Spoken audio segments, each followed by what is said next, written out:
In problem 4, they give us this graph right here. It says it is a differentiable function f, and it has a horizontal tangent at -2, and it is linear from x equals 0 all the way to x equals 7.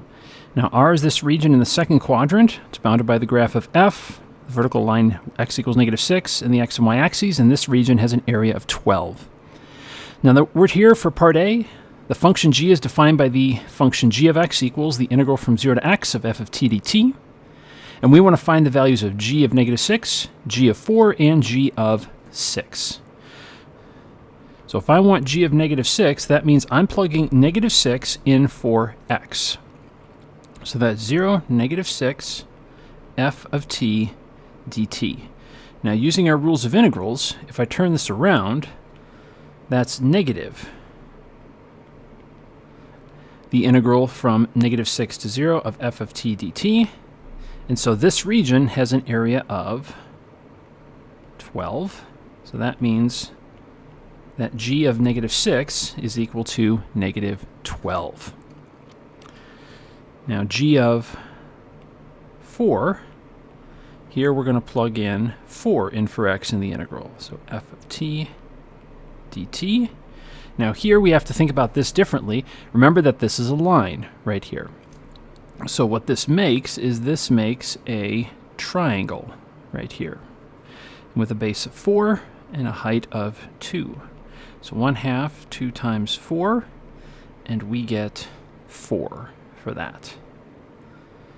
Now g of 6, that is the integral from 0 to 6 of f of t dt. Now, what that is that's the integral from 0 to 4, which we just found. And then on top of that, we add the integral from 4 to 6. So I can just copy my answer right here down. But now, I need this right there. So this is a triangle. Let's draw that a bit better. There we go. Has a triangle with a base 2 and a height of -1. So 1/2 times 2 times -1. So that's plus -1. And so we get 3 for our third. All right. Part B says for the function g defined in part A, so we have to remember that it's the integral from 0 to x, find all the values of x on the interval for which the graph of g has a critical point. All right, so g has a critical point. Now, what that means is that g prime equals 0. So if g of x equals the integral from 0 to x of f of t dt, I need g prime of x. And so the derivative with this integral means that g prime of x equals f of x.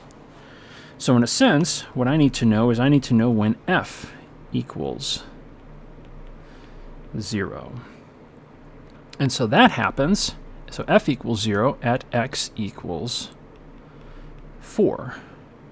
So let's give a reason. So let's say g of x has a critical point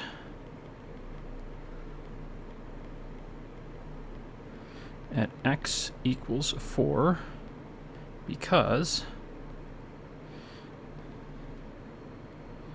g prime of x, whoops, don't want g prime of x. I'm not talking about any particular point. I'm talking about 4 in particular. So f of 4 equals g prime of 4, which also equals 0. So that's our reason for that critical point. And then part C, it says function h is defined by this integral, the integral from -6 to x of f prime of t dt. Here we want to find the values of h of 6. So we're going to plug in 6 into the integral. Now here, this is important because here we can actually apply the fundamental theorem of calculus, because the antiderivative of f prime is f.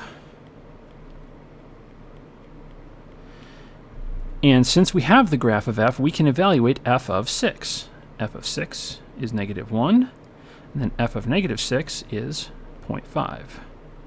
And so we get -1.5.